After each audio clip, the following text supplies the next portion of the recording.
Well, here's the latest installment of the Supercharger project, and it's not a real happy story at this point. If you notice, I've got the spark plugs out. That's because I needed to check the compression because I suspected, and it turned out to be true, or at least my suspicions were confirmed, that I've blown a head gasket.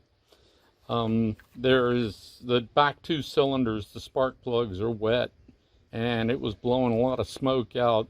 When I put the compression gauge on it, I had 178 on cylinders 1 through 3 and 145 on cylinder 4.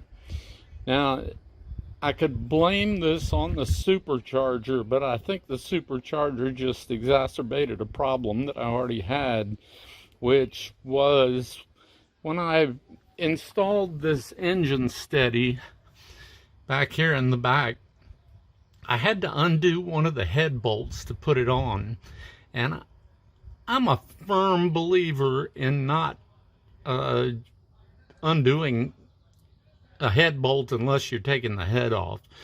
You've worked really hard to torque them down evenly and get a good seal in there, and then you break one loose, and I think when I pull this head off, I'm going to find that it's leaking oil and coolant back here at the back in cylinder number 4, if not between cylinders 3 and 4 as well. Both the plugs were wet, although 3 still had good compression. So this is just the latest in a series of misadventures with the Supercharger project. When it worked pretty well, but I was never able to solve a vacuum leak problem that I had right here at the manifold cylinder head interface. The gasket seal there was not good, and here's why. This is one of the supercharger intake flanges, and as you can see, the ears on the flange are warped from, I guess, being over tightened or just having had a hard life. Don't know which. I worked on it for a few minutes with a flat file and got it cleaned up some just to show what was going on with it. I went ahead later and continued filing and got it down to the point where I think I've got a good flat surface to made up to the cylinder head. So we'll see what happens in the future.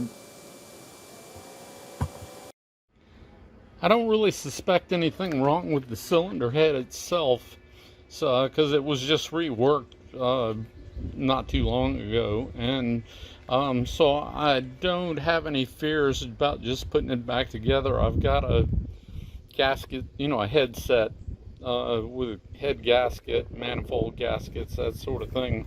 Don't we all keep spares of that sort of thing up in our attic? I think with a few hours work, I'll have the head back on here sealed up, and then the question is, do I continue with this adventure with the supercharger, which to me didn't really yield all that much benefit? Now, it may be because of the vacuum leak that I had at the manifold, but which I think I now have sealed up just before my head gasket blew. Maybe there's a connection there, I don't know. Or do I go back to my dual carburetor setup, which was really nice and reliable, the 2 SU carburetors? And I'm really kind of inclined to think that that's what I want to do now, and I'll sock this supercharger away for when I'm feeling adventurous later on. This is the top of the block after a quick wipe down with some degreaser, and as you can see, there's discoloration. When I opened it up, there was oil in the cylinders and just a general kind of mess, and I have to believe that either it was a faulty head gasket, or I didn't do a good job of installing it, or the pressure from the supercharger just exacerbated what was already a pending failure. So at any rate, now I've got things cleaned up and put back together with the dual carburetor setup. Where are we now? We're back to the dual SU setup. I decided I needed a break from the excitement of attempting to make the supercharger work. So it's off in the attic for a while. Head gasket's back in place. It's nice there's no seepage around the head. I used gold seal. I think it's called gold seal. Hold on, let me get the can. I used this copper coat gasket compound. This stuff's been around for years. It's copper suspended in a sealant. Probably one of the great debates in the auto hobby or auto repair industry is whether you should put a sealant on a cylinder head gasket. I decided this time to go ahead and give it a try. So I'm happy to report that things are working well right now. And I should knock wood somewhere. But it's nice to have the truck back in service.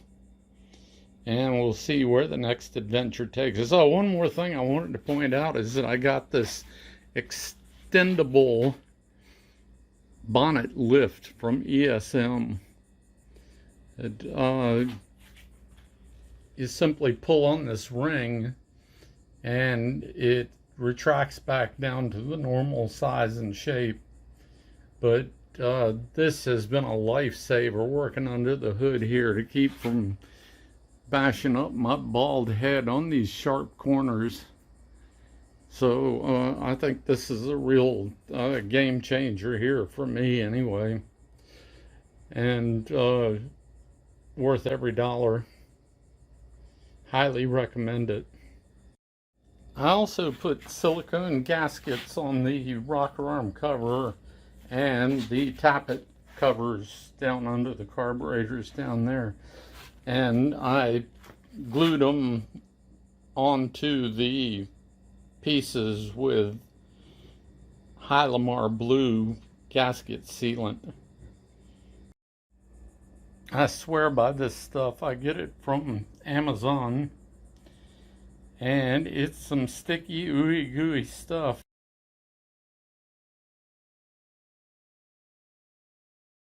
But it's also removable after it's been in service for a long time.